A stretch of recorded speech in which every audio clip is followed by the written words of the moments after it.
राजा हरिश्चंद्र की कहानी सुनाना चाहूंगा, जो बचपन में मैंने कई बार सुनी है और आप लोगों ने भी सुनी होगी शायद। लेकिन उस कहानी इतनी कितनी प्रेरणादायी है, और आज के ज़माने में ऐसी कहानियाँ किस तरीके से हमें मोटिवेशन दे सकती हैं, इसका एक जीता जागता उदाहरण मैं आपके सामने प्रस्तुत करूंगा। तो कहानी है कि अयोध्या राज्य से ही अयोध्या नगरी की महानता है, और श्री रामचंद्र जी अयोध्या के राजा थे, परंतु उनसे कई शताब्दियों पूर्व राजा हरिश्चंद्र अयोध्या की शोभा को बढ़ा चुके हैं। हरिश्चंद्र की विशेषता थी कि उनकी सत्यनिष्ठा तथा वचन पालन, उनकी सत्यनिष्ठा की ख्याति दिग्गत फैलकर देवलोक तक जा पहुंची थी। कहते हैं कि देवलोक में इंद्र का सिंहासन डोल उठा था। उन्हें विश्वास नहीं आ रहा था कि मनुष्य लोक का राजा इतना सत्यनिष्ठ और वचनों का पालन करने वाला कैसे हो सकता है, परंतु इसकी परीक्षा की जाए। उन्होंने कहा कि इसकी परीक्षा की जाए। एक दिन ऋषि विश्वामित्र भ्रमण करते हुए देवलोक जा रहे थे। इंद्र को राजा हरिश्चंद्र की परीक्षा लेने का उपाय सूझा। उन्होंने विश्वामित्र से राजा हरिश्चंद्र की चर्चा की, उसका गुणगान किया और फिर कहा, ऋषिवर, मुझे विश्वास नहीं होता कि मनुष्य लोकवासी ऐसे वचननिष्ठ कैसे हो सकते हैं। विश्वामित्र ने भी कहा कि सत्य तो हमें भी नहीं प्रतीत होता। ऋषिवर, राजा की परीक्षा लेनी चाहिए। विश्वामित्र को एक उपाय सूझा। वह ब्राह्मण का वेश धारण कर स्वप्न में राजा के पास जा पहुंचे। स्वप्न में ही विश्वामित्र ने दान में उससे राज्य मांग लिया। राजा हरिश्चंद्र ने तुरंत सिंहासन छोड़कर विश्वामित्र को राज्य सौंप दिया। अभी स्वप्न में ऐसा उन्होंने कर दिया था। अगले दिन विश्वामित्र जागृत अवस्था में राजा के पास पहुंचे और उसका राज्य मांगने लगे, तो उसने स्वप्न में दान किया था। राजा ने सहज सिंहासन का त्याग कर दिया, परंतु विश्वामित्र ने आगे मांग प्रस्तुत कर दी।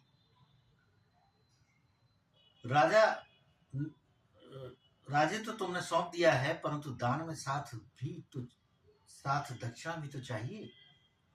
मतलब स्वप्न में जो राज्य सौंप दिया, उसकी बाद दक्षिणा के रूप में कुछ मांग ऋषिवर विश्वामित्र ने की। तो राजा ने कहा, ऋषिवर, मेरे राज्य में जो कुछ है आप निसंकोच बताइए, क्या दूं। राजा, राज्य तो तुम स्वप्न में दान कर चुके, उस पर अब तुम्हारा कोई अधिकार नहीं है। दक्षिणा अपने पास राज्य के अतिरिक्त जो कुछ है उसमें से दो। राजा बड़े संकोच में पड़ गए।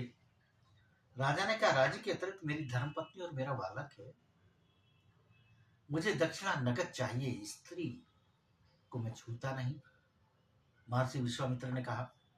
हरिश्चंद्र ने इसके लिए कुछ समय मांगा और फिर दक्षिणा के लिए वह अपनी पत्नी तथा बालक रोहिताक्ष को लेकर काशी जा पहुंचा।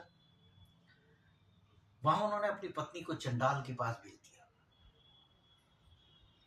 अपनी पत्नी को देकर भी दक्षिणा की राशि पूरी नहीं हो पाई, तब राजा ने स्वयं को चंडाल के पास भेजकर राशि पूरी करके विश्वामित्र को सौंप दी।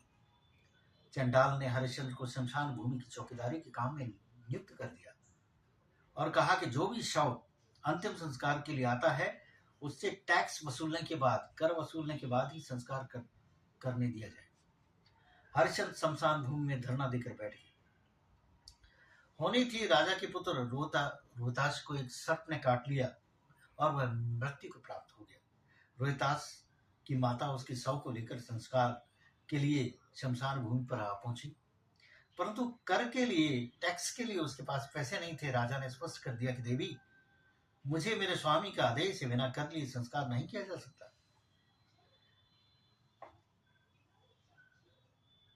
राजा हरिश्चंद्र की पत्नी ने कहा कि महाराज, ये आपका पुत्र है। राजा ने कहा, ठीक है, परंतु मैं अब स्वामी के पास बिका हुआ हूं, तुम्हें कर देना पड़ेगा। रानी सेव्या ने कहा, महाराज, मेरे तन पर यह साड़ी है, इसका आधा फाड़कर मैं आपको कर के रूप में दे देती हूँ। इतना क्या, रानी ने साड़ी फाड़ने के लिए खोलनी ही चाहिए थी।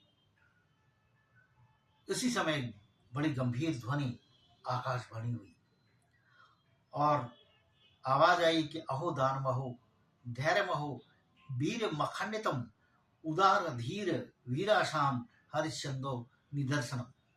राजा आप धन्य हैं,